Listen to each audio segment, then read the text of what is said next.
Corona महामारी हम देख रहे हैं, स्थिति बद से बदतर होती चली जा रही है। आज मैं आपको इसी महामारी से बचने के लिए एक और बात बताने जा रहा हूं, इस उम्मीद के साथ कि इस बात को आप ध्यान से सुनेंगे और आज इसी क्षण से फॉलो भी करेंगे। और ये जो बातें मैं आपको बताता हूं, ये मैं अपने क्लिनिकल एक्सपीरियंस से बताता हूं, अपने एनालिसिस से बताता हूं।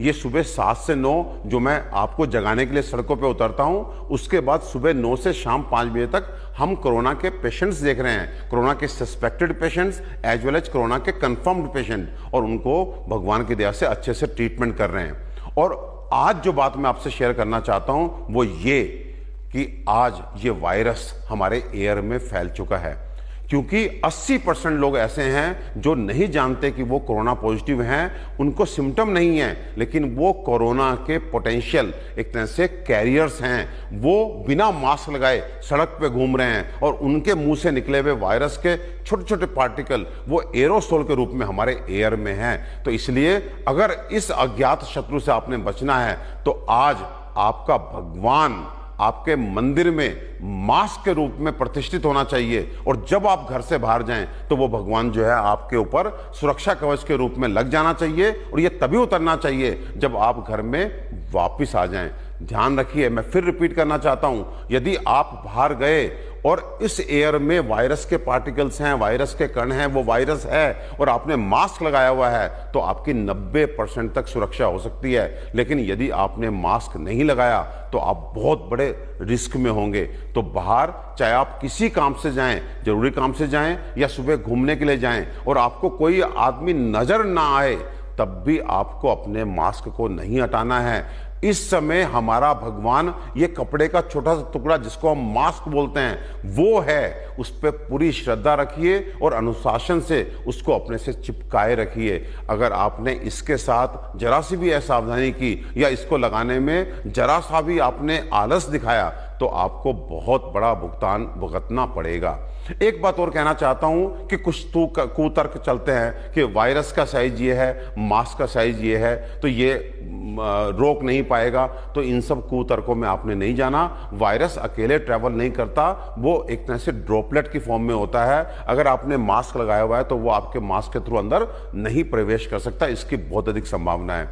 साथ में आप रुमाल बांधते हैं मास्क के रूप में, तो उसमें भी एक बहुत एहतियात आपको बरतनी है, क्योंकि अक्सर हम रुमाल बांध करके 1 घंटा बाहर जाते हैं, कुछ सब्जी खरीदते हैं, दूध खरीदते हैं, दवा खरीदते हैं, फिर घर लौट के आते हैं और आकर के जो है अपने रुमाल को अपनी जेब में डाल लेते हैं। उसके बाद फिर उसी रुमाल को निकाल करके आप जब दोबारा बाहर जाते हैं तो जो बाहर का हिस्सा होता है उसको आप अंदर बांध लेते हैं। जानते हैं, ये करके आप सीधे वायरस, बैक्टीरिया या डस्ट के वो पार्टिकल जो आपके शरीर के लिए अच्छे नहीं थे, वो आपने पहले बाहर उसको चिपकाया और अगली बार उसी बाहर की सरफेस को आपने अंदर करके सीधे उनको अपने मुंह के थ्रू और नाक के थ्रू शरीर में प्रवेश दे दिया। तो ऐसा ना करें। जो मेरी बहनें चुन्नी लपेटती हैं या जो मेरे भाई अंगोछा लपेटते हैं वो भी संभल जाएं, क्योंकि अंगोछा और चुन्नी में ये संभव ही नहीं है कि आप डिफ्रेंशिएट कर सकें कि पहले कौन सा हिस्सा बाहर था, कौन सा अंदर था। देखिए, ये महामारी अभी कुछ महीने और चलनी है, तो इसलिए आप मास्क की आदत डाल लीजिए,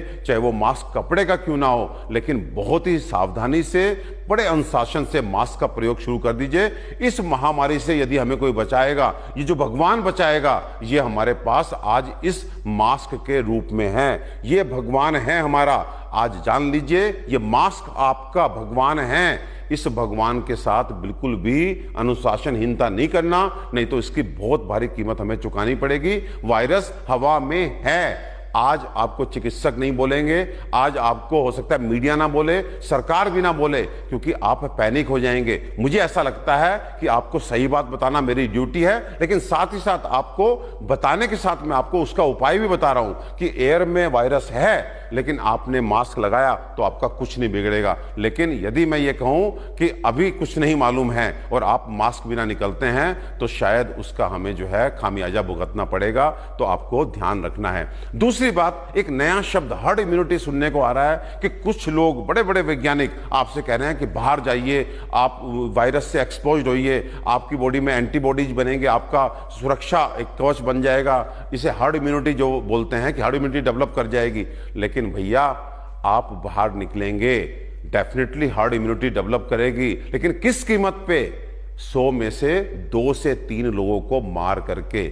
यानी कि आप बाहर निकले और निकल करके आप युवा हैं, आपको कुछ नहीं होगा, लेकिन आपके बड़े, आपके अपने माँ बाप, आपके अपने प्यारे नाना नानी, दादा दादी, आपके छोटे छोटे बच्चे, 2-2 महीने और 1 साल के बच्चे, अगर उनको हमने हार्ड इम्यूनिटी डेवलप करने के लिए बाहर निकाल दिया तो आप समझिए कि हर 100 में से 3 लोगों को खो करके, 3 लोग कौन से? आपके अपने माँ बाप, आपके अपने भाई बहन, उनको खो करके अगर हार्ड इम्यूनिटी डेवलप की तो ये बहुत महंगा सौदा है, तो इसे हम नहीं अफोर्ड कर सकते।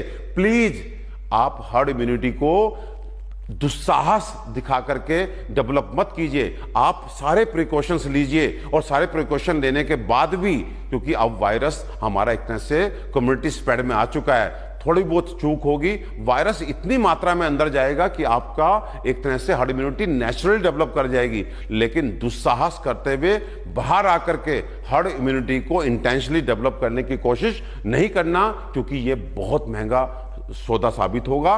और साथ में प्लीज, जो हमने अपने पहले वीडियो में आपको 10 बातें बताई हैं, उनको पूरी तरह से फॉलो कीजिए। वो आपके लिए आज की लक्ष्मण रेखा है। ध्यान रखिए, लक्ष्मण रेखा को हमारी देवी सीता, हमारी मां सीता ने लांघा था, उसके बाद उनको भी भुगतना पड़ा था। तो ध्यान रखिए, इस लक्ष्मण रेखा को लांघने की कोशिश मत करना,